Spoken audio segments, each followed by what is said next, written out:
When you look up on a clear night, the stars appear as a calm, fixed canopy. Because human lifespans are so brief, we lack the scale to see the extreme violence and chaos constantly unfolding above us. The distances involved make direct investigation impossible. We cannot travel out to take physical samples of a dying star, nor can we put a galaxy on a scale to weigh it. The sole physical connection we have to the broader cosmos is a single, fragile stream of data, light crossing the void. To intercept and read that data, astronomers developed spectroscopy, using tools like this antique spectrometer to break light apart. A spectrometer takes incoming starlight and disperses it into individual wavelengths. When elements burn or absorb energy in a star's atmosphere, they leave distinct black and bright lines across the spectrum, creating a highly specific chemical barcode. These barcodes transform the static sky into a massive ancient data stream, proving that every point of light is actually a volatile, dynamic engine of change. That light also reveals how objects move.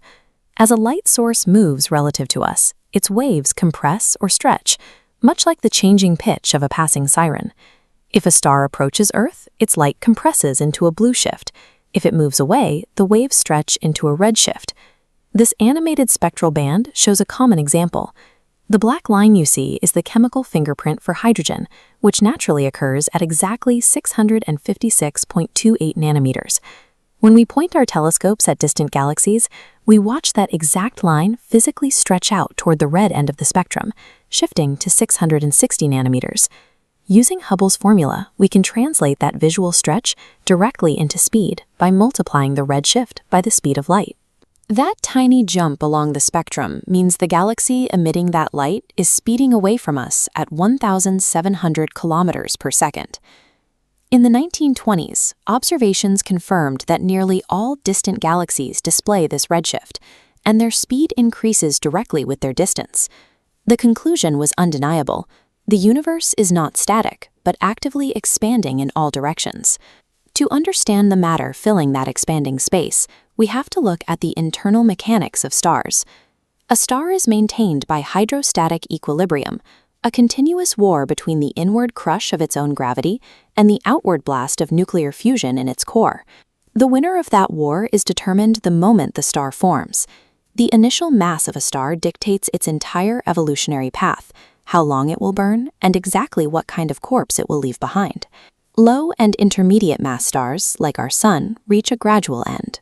After exhausting their core hydrogen, they swell outward, eventually shedding their outer gas layers entirely. What remains is a small, immensely dense cooling core known as a white dwarf. High-mass stars take a more extreme path. They fuse heavier and heavier elements in an onion-like layer structure until they produce solid iron. The moment the iron core forms, the outward pressure stops, gravity takes over, and the entire star collapses inward, resulting in a devastating supernova. The remnants are crushed into either a neutron star or a black hole.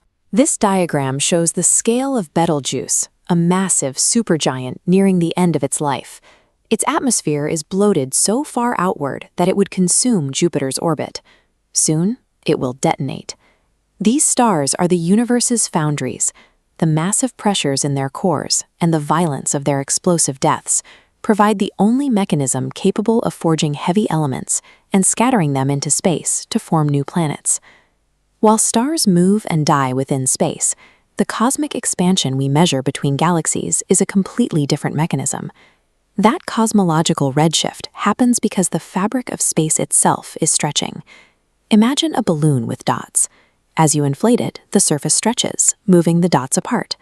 Space between galaxies expands exactly like this.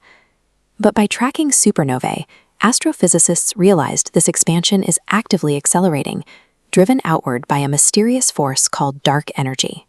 The discovery of dark energy forces us to reconsider standard cosmological models. It shows that observing the universe doesn't neatly resolve our questions.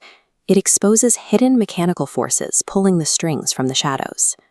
By measuring this precise rate of accelerating expansion, we can project the timeline forward and map exactly how the universe will end. We currently exist in the Stelliferous era.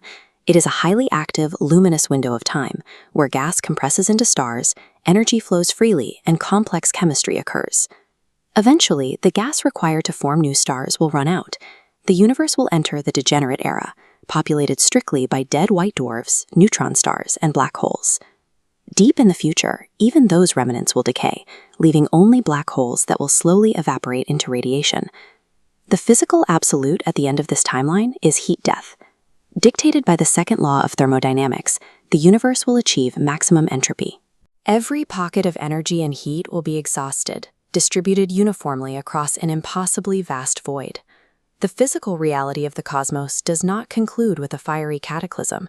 It reaches a silent, freezing equilibrium, where the temperature drops toward absolute zero, and any form of meaningful change is rendered permanently impossible.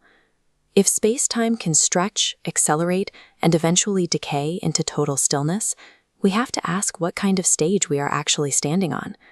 Loop quantum gravity suggests that zooming in reveals space-time isn't continuous.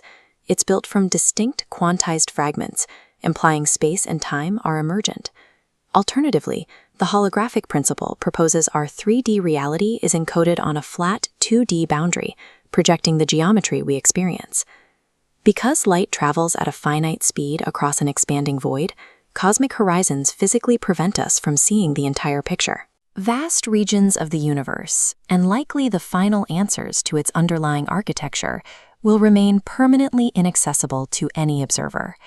Human existence coincides with a narrow window where entropy is low enough to allow for complex chemistry and biology.